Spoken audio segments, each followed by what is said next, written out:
Welcome back to the SyncLodge podcast series exploring music. This is the second of two episodes titled The Long Arc of Jazz with Rens, Newland and Martin Fuss. Now, if you haven't already listened to the first one, it does make sense just to go back and listen to that one first. But anyway, let's rejoin the conversation. Okay, so years have passed. You are continuing to put out stuff. Has Jive Music, has it changed in any way? Are you still having new bands, or are you keeping just the same stable of No. We're just open, and it's a little bit slower because a lot of people also found out that it's not so very necessary to make a record, or just do it by themselves. And say, okay, I just need it for the gigs, and distribution won't bring too much, and so they just do it by themselves, but still there are, now and then there is people coming to us, asking us. Then we decide if it's fitting to us, if it's good enough,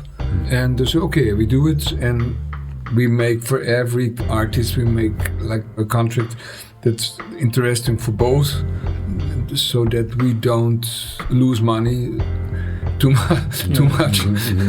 And to give the artist a good base they can work on. So it has really makes sense for both of us, for the company and for the artist. So they both have to be, at the end, hopefully both after a year or two, they're satisfied with the result. That doesn't always get along the way with money, because sometimes you lose money, sometimes you get some money, but after all, it should be balanced. And that's the way it should work. And that's what we're trying to do, because if someone really pissed of what we're doing, that doesn't make any sense to me. So I say, oh no, if you feel that way, we haven't done the right thing. And if I feel it before we even work together, I say, oh, you're expecting not the right thing or too much. It has to work for both. It has to really work for both of the partners. Which is, some might say, is kind of idealistic in this day and age, but it's nice to see. And I think from talking to other smaller record labels, they are surviving with that attitude. To keep the artists happy. They realize the revenue stream is not that great, but it's got to be good for both sides. And in a way, there's no way we can live on the label, and we work too much what we get out of the label. So it's idealistic, as you said, in a way, but we don't put that much money anymore into the company. So it goes more or less smoothly along the way. It's not that good, it's not that bad. Hopefully it will be better or not. One never knows. You can't force. I think there is a value in staying the long game. I think there is a value in that. There's an idea of a legacy. Especially now, because let's say this whole Spotify thing and Apple Music thing is, of course, working on our side, because the people really listen to almost everything what you bring out. So all these small cents together will keep a certain level, and the publishing will maybe bring something that's maybe getting less. Maybe because but live, if people play live and they have compositions in our publishing, then it's also helping. So I think it's not a big pension what we'll get, but it's at least it has some continuance. That's okay. And it is a home for a lot of artists that have been working for a long time, that have done quality work, and it is home for that. And we have some artists like staying with us for more than 20 years. So can you name me some? Christian Havel, for example. Christian Havel, he's one of the best jazz guitarists here. JQ or Roland Batik is a well-known pianist. And even with Chico Freeman that we mentioned before, it's about 10 years that he's working with us. So funny enough, he's really famous and he had the same problems. Right. With big record companies. So he's really and we did a recording that was he was featured. Same problem as in that he couldn't find somebody to release it. He jumped from one label to each other. Even now, in between, sometimes he made the record with his brother, and that came out just in America on some label, and things like this. It's just very hard. And the funny thing, it was like this a real famous Austrian jazz piano player, Fritz Pauer. He made a record with him, and they released it on our label on Jive Music. And that was the start. Yeah, that was the start. And because he thought, there are some guys knowing about music, now knowing about the value of music and appreciating what he's doing. Yeah, maybe he would get some better deal somewhere, but it's what I said before. It's kind of balance. You have to. Well, I think you touched on something very important there, that you guys appreciate it. You know what you're talking about. You're educated, and when you like an artist, you know why you like the artist. And I think there has been a lot of experiences from artists where they are signed to the wrong record label, and their A&R person or their marketing person just doesn't understand them. Yeah, we love music, Most of the time it's that way. Yeah. Most of the time you're talking to people, not only record companies, radio, TV. There used to be guys knowing about music, and not all of them are gone, but many of them are gone. So you have really, if you have in a record company someone who's really knowing about jazz, you're lucky.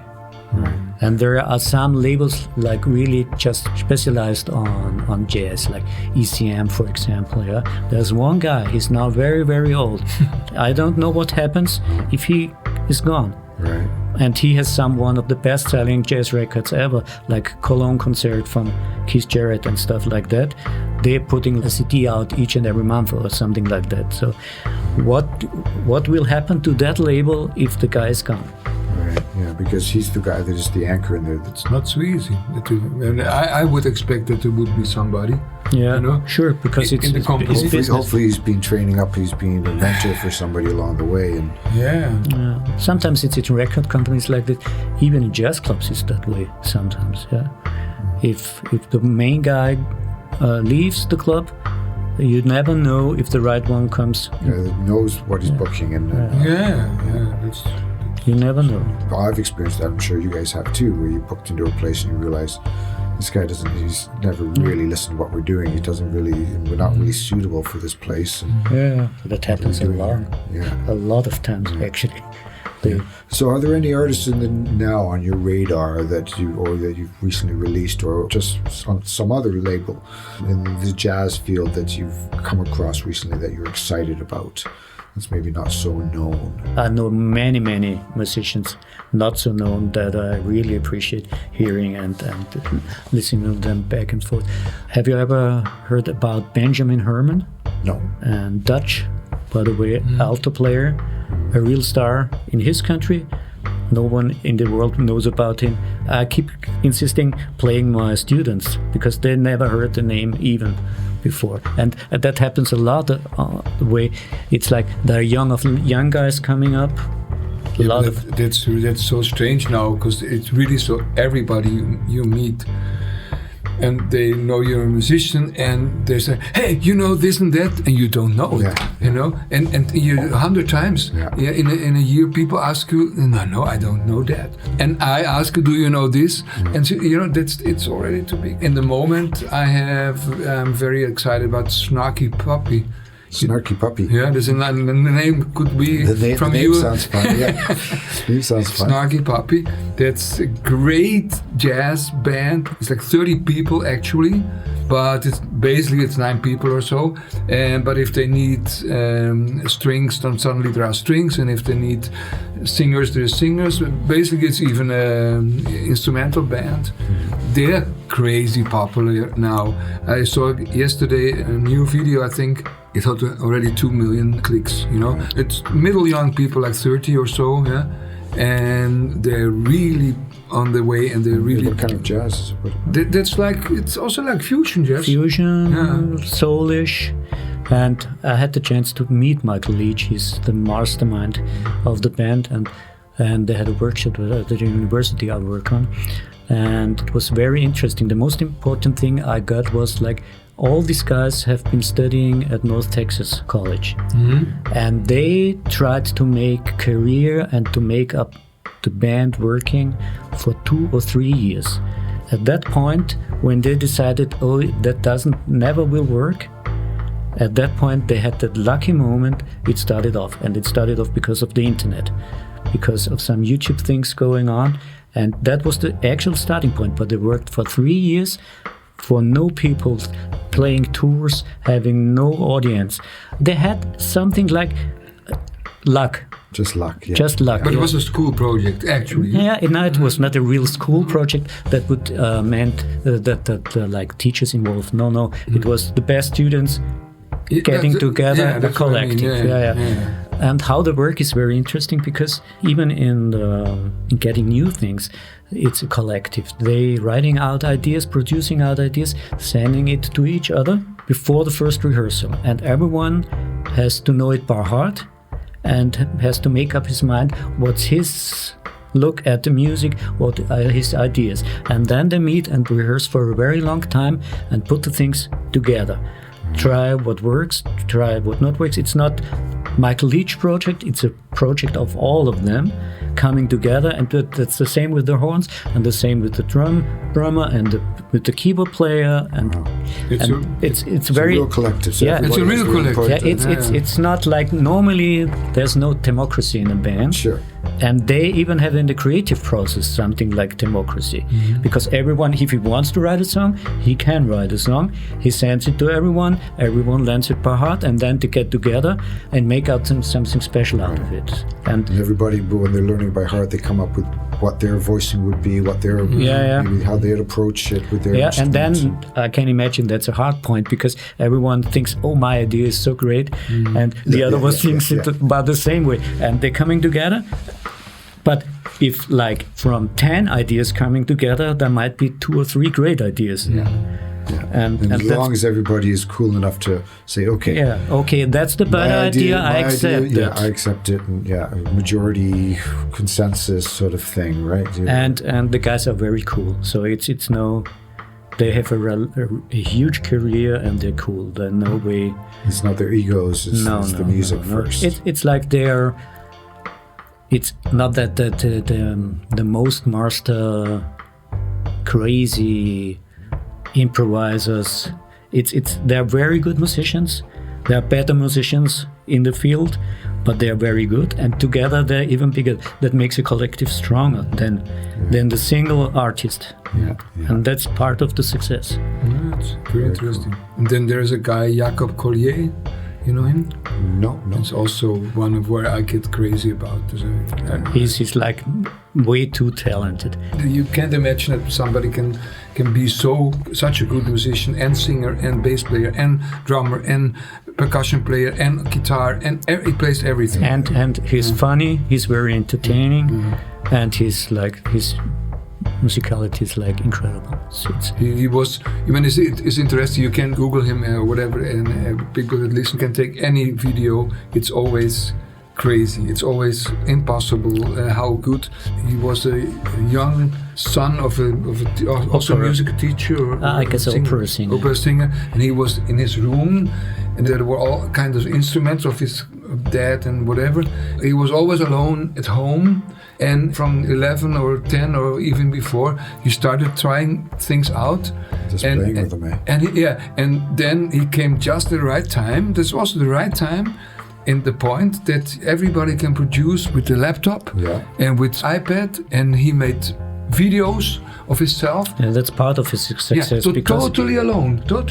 And it came out like a bomb, because he sings 18 voices at once, in 18 pictures, right. Yeah, and it's all real. He records himself at the same time when he plays, and as he sings. So you see him with 10 different T-shirts in that video, and he worked like months, And so every time he lays something down, he gets the video going on it too, right? Yeah. So it's showing that he's doing it all. Yeah, and he can do it all, because if you go to a concert of his, it's incredible. I've never seen anything like that before. Because he's not only a good player, but he improvises like Herbie Hancock. Right. Great to see. And anytime I put it on, I think I stop. Really. I think no, it's an unreachable goal, so to say. This guy had just the right history and just the right inspiration and the right talent and the right time, and I know nobody that's kind of that talent. Normally, these wonder kids, it's more or less in the field of classical music, trained from the fourth years on. And he's something like that's the new thing about it. I knew a lot of guys in his early years who play great, and you think about it, oh no, how did they make it? Because they had no teachers normally. But that's the good thing about internet and YouTube and stuff like that. I know a guy from Tyrol, a young piano player, incredible. He's about the same. He had some problems in school because he was all night long listening to YouTube videos and checking out Herbie Hancock. And there's this young guy, I can't remember his name right now, from Indonesia, who was 10 years old when he played Giant Steps like a guy with 20 or 30 years of experience. That's a tune, Giant Steps, a very hard one to play. Incredible. You see a real kid coming not from New York or Chicago, so from Indonesia, and he's playing like he has never been.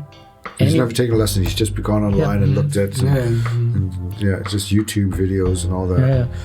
And his talent must be just great. But normally, kids are kids, and they're not like mature players. And this guy is 10, 11, 12 years old. Now he's older, but these elder things recordings. Okay, you see a lot of things like this on YouTube. Also, drummers of, let's say, 7 years on already. Of course, it also does the other way around. It makes it so that you actually hear about them too. That's great on our time. That sometimes talents really come out now. That maybe for 20 years never would have been this guy from discovered. Indonesia, how would you have known about him? The record company wasn't going to pick him up. My son was with him at a jazz competition when he was about 11, and my son came back. He was around 20. I said, "You can't imagine how that guy plays. Incredible." Or supposed to be the best saxophone player in the world right now. His name is Chris Potter. We was around when he was 14. And if you listen to that, I can pick my instrument, put it back in the box, because it's not from this world. And right now I guess he's around 50 or 45. I don't know. He's playing with Chicoria now, isn't he? Yeah, he plays with almost everyone. He's married to an Hungarian wife, so he's a lot of times around in the middle of Europe. But that guy can play. A lot of guys are gone, like Michael Parecka and Bob Burke and guys like this, and this guy can play it. It's not from this world. It's from outer space. It is an interesting thing, though, that a young person that has access to an instrument, if they have the desire to play, they do have access to a lot of the information of how to play now. And it's not, when I was a kid, I was wanting to play piano at one point. Finding a piano teacher was very hard. Finding a piano? No, I found a piano. My dad wanted me to learn the guitar because he had a guitar. I had that problem. That all my life I wanted to have piano in the house, And I didn't have my parents were okay, had a guitar at least, But piano is a piano, My wife wanted to play piano, and they hadn't the money to buy it. That's simple as that. Yeah. Well, like I said, I wanted to play piano at first, and my dad had an acoustic guitar that actually the neck was broken and glued back together, and so the strings were quite a bit off it. My dad didn't really play it much anymore, but he said, well, if you want to learn an instrument, here's a guitar, and he couldn't play it. And so I kept bugging him for a piano, and he said, okay, if you can find a piano for under $100, we'll get it. There was these free paper, buy and sell sort of thing, right? And there was one piano, I forget how much it was asking for, or maybe it said best offer. And I phoned up, and it was this quite an older lady, and she had this medium-sized grand, upright. And I explained to her, I really want to play piano. My dad says it has to be under $100. She goes, so you offering $100 for my piano? I said, yeah. And I was about 10, 11 years old. And then she goes, okay, sold. Really? Sold, yeah. My dad couldn't believe it. I got a piano. We got to go pick it up. Great story. And they finding a piano teacher. I had a piano teacher for like 6 weeks, once a week, and then they just never came back one day. I took it quite personally. Apparently they had to move on or something. But nowadays it's very different. It's such a different thing for young people, and I think it gives the new next generations of talents. Like you say, 30,000 records a day. Yeah, that's the result of that. That's the result of that. Yeah. And so are you feeling quite optimistic about jazz competing in all the other elements of the music and the whole big Spotify thing? Is you feeling that jazz? There is a lot of very good musicians, and there is a lot of things happening, and you can't really see that negative. He is teaching on the university. There is tons of people. Never have been so many good players around. Right. Never ever have been so hard to make success in the business. And what's true too is that the really outstanding people are not more than they have been. It's like the average level is increased a lot. So like many players can play quite well or even very good, but there's something more about music than just to play your instrument correct. And that doesn't happen that much more or less than it was in the past. Now I remember the name of this Indonesian guy, Joe Alexander is his name. Joey Alexander. But you're right, because without the internet he wouldn't be famous. And without the internet he wouldn't have learned to play that good. So it's both sides. Both sides, yeah. And the other thing is like almost anything is put into school. That's very different to the old days. Oldest jazz musicians always keep telling me that it was like an oral tradition. You listen to it, you learn from talking to the people who originally made it, and it was a straight line going from one person to another, and they have been recording, and you have to, like we said before, listening it over and over again, and all of a sudden you get something of the essence in you. Right now there are a lot of teachers, schools, colleges, whatever you call that, around. Videos, and still, the most important thing for a teacher is to give them a sense what they are and what they need for their professional abilities. So that's always a part of, you don't need 10,000 John Coltrane's in the world. And if you like going all for the same direction, you have 10,000 of John Coltrane's. Not as good as John Coltrane. Not quite as good, but leading in that direction. And I think the most important thing is that you have to have a kind of vision what you want to be. And in the jazz field, it's about the same. I think about it that way. If you play Dixieland or the most advanced jazz, it's all called jazz, but it's something different. And if you want to be a high-level avant-garde musician, go on, do it. Be the best avant-garde musician you want to be. But if you want to be like a Dixieland player, be the best Dixieland player you want to be, and you have success, because it's all about having something special put into the music. It's so separated from each other, and even the Dixieland player doesn't understand the avant-garde player, and other way around. Yeah. So it's something. Jazz musicians are not always that tolerant. They keep. Right. Sometimes it's hard to talk about them because they like just interested in a small spot of music. Right, a small slice of it. Yeah, and jazz is so many things. Yeah, it's almost everything in my thinking is about they call almost everything jazz or jazzy or cool or whatever. Yeah? Okay, but the same thing is with rock. You know, in rock, you said, okay, what is rock? Yeah. You know, nowadays, it's like hundreds of styles. Yeah. You know, actually, so hard rock. We did a one with heavy rock, a heavy rock label that's been going for 30 years or so in the UK, and the subgenres. It just goes on and on. Yeah. It's really like very narrow. You know, it's everything, and it's okay. It must be like this actually, because if you find your small gypsy thing, you know, whatever, or your small Dixie thing, then you're lucky, because then maybe you really find your people. You know, because if you're too broad, then people don't know what you are actually. You know, it's hard. That's the harder way to go.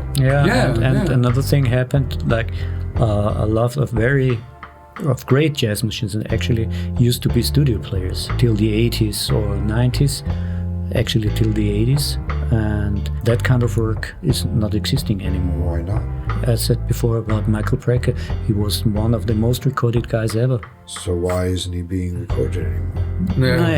Now he's dead. But why is that? It changed. The business changed. People's home studios? Is it because? And then they don't need to have the best around. And it was at some point it was, if you want to have a high level production, you wanted the best in your field, and if you're living in New York, the best was the Michael Brecker and Randy Brecker section, and they had that on each and every recording. The studio work is not the same anymore, because at some level it was like just about the quality you gave, and now you can do so many things with the computers. You can edit almost everything from timing to intonation, and that made the quality not so important anymore. And it's also like this, that there are so many musicians that all these scenes have good enough musicians. That's correct. You know, so you don't need this star to play, except if you need a name dropping, but that is not really like this anymore, you know. Like Quincy Jones always took these famous, like Toots Thielemans, harmonica player, you know, and a time was if Toots Thielemans would play on your record, then it would help you, you know. But nowadays it's not interesting anymore, you know, because everybody has his. The thing is that I was really into knowing who was playing on a record. That was important to me. When I was young, me too. It was, and still it's very important, and that's hard to find, because not even on Discogs or whatever you find every name on that recording. Because I was just 2 weeks from now, I saw a film, and there was a very prominent alto on that, and it took me 20 minutes not to know who was playing, and it was something special. It was not. You couldn't find the information. No, you can't. That's really a bad thing now. That Apple and on Spotify, the musicians that play are not, and even the composer is not really findable. You know, and the musicians, it's very seldom. They started sometimes also Apple Music. They are very bad that way. Huh? They are very, very bad that way. Okay. On a lot of different you can do it by yourself. You can do it by yourself, but where they grab the music from. Right. From my case, I expect they're getting it from CD Baby. Also on CD Baby, there is no place for it. Yeah, they don't. There is no place. Put it in the general description. But that's too much, of course. Separate field for it. And the composer, sometimes, you know, on Apple Music, sometimes you find it. Sometimes not. Most of the time not. I'm talking about Michael Brecker because he was one interviewed and was asked if he's the most recorded saxophone player in the world. And he said, oh no, never ever. There's a guy called Ed Kaye from Colombia living in Miami. And no one in the jazz field, no one in the pop scene knows his name if he's not interested into saxophone players. And Michael Brecker said, oh no, it's not me, it's him, because he's covering the world, the American world, to the north and the south. So he was like with Miami Sound Machine, Gloria Estefan, blah, blah, blah. And he's playing incredible saxophone, incredible. He's right now is chairman in Miami at the college. incredible player. No one knows about him. But he would have been on the older liner notes. You would find Yeah. it. Yeah. The interesting thing is what I was talking about before. That's a great jazz player, and he was playing a lot of studio work, and that's why he's not as an artist that famous. He's not world famous as an artist, but on the other hand, he had worked more than most of the jazz artists. So right now, if I want to have some information about the player, if I like the drummer or the guitar player on a recording, it's hard to get sometimes. Even in the pop, especially in the pop field. You never get the information. It's hard to. Yeah, that's because it really doesn't interest most of the. Yeah. Of the I think that there is something users. that's coming up in the whole rights of neighboring rights. There's an organization in the UK, IAFAR, and they're a global organization trying to educate people, artists, players, side players on neighboring rights and what they are and how you have to register and how you have to make sure your name's in there. And there's it's a royalty stream that is supposed to be collected, but not that many people know about it. So maybe hopefully that's going to change, where on Spotify they're going to have to know who the piano player was. But if you think about the number of records you're behind with that, you know, it's really they need a smart computer to put it all together. Yeah, we should start. You know, actually, I could start with it. You could start with it, because if you go into, at least on Apple iTunes, if you go in it, you can give all the information that you like. You know, but it's of course a lot of work. Everybody should do that. Yeah.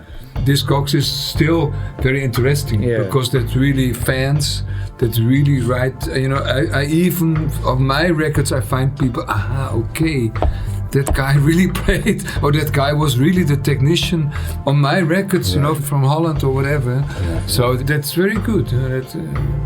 Just in this moment, I made a contract with a German company, and they bring out a record of mine of the 74, 2 records. They found it. They asked us, "Can we?"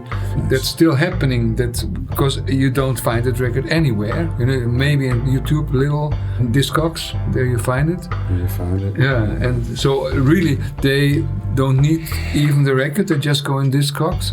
They told me, it was recorded there and there. Okay. You know, they knew more than I. Right. This is other people putting the information in. Yeah. You know Discogs? Yeah. Yeah. I haven't looked at it that much, but I do. Yeah, it's interesting because you can also sell and buy there. Mm-hmm. I sold 2 times a record, I think. So just I know people that go on for obscure things. Of course, really obscure things. They so many days they've got the vinyl in front of them and they're amazed. Yeah, my son is also doing it. My son is really vinyl is the thing that's gonna come, especially if they're like your recordings. There have been no CDs put out, so it's like the old days vinyl and the new days, and that's what interests them. That's a friend of us, Willy Langer, has the same thing going on with his band. It's called Zenith, and they had about the same. They already sold more than 1,000 copies. What's Willy's band's name? Zenith. Yeah. That's what the guy in Germany said, because it was original vinyl. For him, it's more interesting to make a CD now, you know. If it would be a CD, then you could bring it out as vinyl, you know. The main thing is it should be out of market. It has to be sold out, and has to be something special about it, and there has to be people interested in that field. It's kind of vintage thing going on. Yeah. Remembering the times, remembering the grooves. Yeah, and like you say, the good thing now is that if it comes up, then it probably will stay. If you look for things, it's there. That's like the videos to come. There is some videos of TV programs of 30 years ago. Yeah. Somebody recorded it, you know, and suddenly it's there again. I'm a great fan of BBC shows from the 70s. There's a lot of good music because it's all played live. It's no jazz, but I enjoy Carpenters very much. Carpenters, yeah. And there is like from 71 and 72, a lot of recordings from BBC shows, and it's great. The playing, the singing, how she's playing, how she's playing the drums, how she's playing the drums, how she's singing. It's just great. I saw that all at that time because my parents were also great fan of of I carpenters. knew of them at the time when they were coming out. I mean, obviously on the radio, their hits. Everyone knows tunes from the Carpenters, but these live appearances in the TV Especially with her studio playing the drums. And she very was special. playing the drums and was so free in singing and playing really hard to sing melodies. It's not like everything la la la la la la la la la. It's hard melodies they played. And there's one thing, Burt Bacharach medley. That's just great. It's how they move from one song to another. It lasts 10 minutes. And if I think about pop music, popular music, that's at that time it was an art form. But that's true for Queen and a lot of other bands too. Not too many guys like this Bohemian Rhapsody film that much. Yeah. But when I was in the cinema, I liked it a lot because what I saw, how they made the way, and even though it was in a film setting. But as I read afterwards, it has been that way. Yeah. Maybe not in that. Brian May was very much hands-on in that, and he said, "No, this is what happened." That is what happened, and that was very interesting to me because me too. Because if they would have listened to the guys who said you have to do that, that wouldn't be the band. So they kept insisting doing that, and out came something very special. So very special, unique, with a blending of other things that they put together. It's great, that scene in that movie where he tells the label manager that they're going to do something like an opera. Yeah. What? What? What do you mean? He puts the opera on the record, right? We're going to do something like that. As I said before, I think one of the most important things is you have to have people you trust and they have a real taste and a real knowledge about music. And if you have guys around you and you listen to them, you can learn much more than streaming all day long, because they give you a direction. And that's what happens if you have a good teacher. He says, listen to that, and listen to that carefully. Because sometimes you get lost. You just get lost. And if you have no guy telling you, listen to that, I think that's important. And that's what I said before.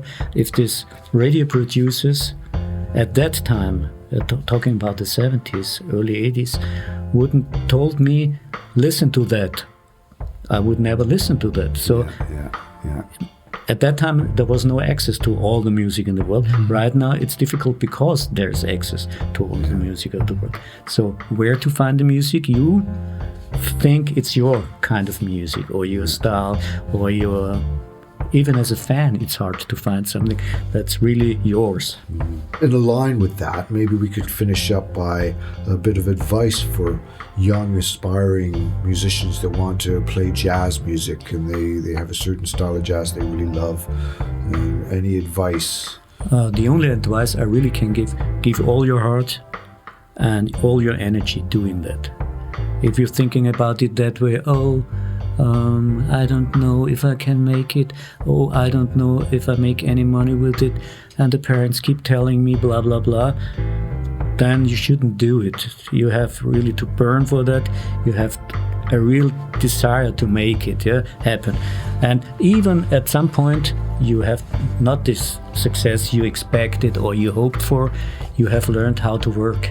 And that makes you your way into life. And that was a funny thing I was studying at Berklee in the 80s in Boston, and even at that time there were so many musicians around, and there's Berklee on one side and New England College on the other side. And at that time they said, what you gonna make after you have studied at Berklee? And they said, you're gonna own a record store. And they asked, and what the New England guy who made his degree there, he's working in that record store. Right, yeah. And what I'm thinking about it, there's so many fields you can make music work in a way. I had students who's now owning a piano house. I had one student who's working for Netflix, doing music for TV, for Netflix series. And some of them are my colleagues in the musical theater. So you never know. There is so many possibilities, of course. If you really like music, there is... You have to do what you have to do and see what comes out of it. So in a way, no depressive thing at all. Do whatever you want, because you're not always satisfied with what's going on, but keep on doing for a long time and then see what happens. In my career were the points most important, that you sometimes have to find points where you say, okay, everything is okay, but this should maybe come more inspiration from somewhere. And where I really was lucky and just searched for other musicians as I was playing with, they were fine, but I had the feeling I'm kind of, let's say, they were not so serious and so inspired about music as I was, and then find some other people and made the decision to go into another town, and there it really started. And I was a couple of times I was lucky to make this decision. So then this group, it was 100 kilometers away, said, okay, yeah, you could play with us, and then really do it, and really, and as soon as you know, okay, these people are really inspiring for me. Mm-hmm. And the same thing was actually also with Austria, because some guy called me in Holland and, hey, do you want to play in a big band in Austria? That was not an easy decision. This is 1,000 kilometers and more. And I thought, okay, yeah, so if maybe that's a chance, and I just tried it, and it worked, and now I really live of the music, and if you would have asked me with 17 or 18 or even 20, I didn't expect it. I wanted it, but I didn't expect it, and I really, because of you went for it and considered your situation, and was willing to make drastic changes to get there. Yeah, and I'm actually... you educated yourself? Yeah, I did. Self-taught? Self-taught, yeah. I had like 2 lessons with a very famous guitarist. What he said was so funny. He said, yeah, you're talented. And what are you doing? Yeah, I'm on the gymnasium, on the high school. I had the choice to study physics, And he said, you have the choice to study physics. Do that. Do physics. Yeah, physics. Not musicians. That's shit. And he was famous by himself. Yeah, right. But it's a hard life, It's a very hard life. Yeah. So then I really started studying physics, but my heart didn't really want it, and slowly I got back. Pulled you back. Yeah, and pulled me back into the music, and I was lucky to dare to make decisions to make your life better, Yeah. And sometimes it's a location where you say, okay, I have to go to Berlin, I have to go, and okay, Vienna is not for Holland a place where you say, okay, I want to go for the jazz, Maybe you want to go there for classical music, But it was still a try. And it was a great band with good musicians, and I learned a lot, and I found my way really in professional music, so I'm very lucky about it. Yeah, you are. You're very lucky. There's been many conversations on these podcasts where people have noted that to make a living in music is really a rarity. It's hard, but on the other hand, even you're not successful in one or the other way, it's not a short-term project. You have to keep on working, and hopefully, and most of the times, if you really have something to offer, you will find your place. You will find your place. The point is that if your vision is too short time, like I said before with the Snarky Puppy things, because they said, we quit the band because it's not working at all. But they had at least the patience to wait till they said, no, it's not working, and then all of a sudden it worked, and that's the same with the career of many musicians. It's not like Chris Potter was almost famous when he was a teenager, so that's something special. But the normal musical life is you start at one point and you have a target where you want to be, and then you start out to that point, and there are like crossroads and stuff like's going on, and you go to the left, to the right, wherever. And the most important thing is that you, after that time, you're kind of satisfied with what you're doing. That's a good point. Yeah, you can learn it of Van Gogh. You know, Van Gogh also was a greatest. His whole thing was to actually get to do what he thought. Yeah, and his whole life he was not close to it. Yeah, successful, and still he was satisfied, kind of. I think he had the next thing that he wanted to reach for, and he wanted to get better in this song. Yeah, he was always trying to reach for and develop himself as an artist more. That was his thing. In music is even, you have so much to do. You know, if I start now, I can practice for 10 years for some goal. You know, there is so much. But also, as Martin pointed out, that you do have that element of inside the industry. It is a huge industry, so you can focus on being a musician, being an artist. But you can also, there's other parts of the industry you can work in, like the example of owning the record shop back in the day, right? Or you can, and that's not bad at all. You can be a teacher. Yeah. And you can be something in the near field. You can be in a management, in a booking agency, whatever. There are chances. There is a lot of musicians that land there. And then, sure. And doing these podcasts, the majority of people that we've interviewed are musicians in some way or another. Or they play an instrument, and they maybe have a small ensemble that they play with, and it's not a professional thing, but they still love it. Or they're semi-professional with it, but they also have this other business that they're part of their world that they make their money through, and they try to balance it out. The majority of them were players, and that's an interesting thing, that they got to a point in their career thinking, okay, I really got to do something else, and this is right in front of me.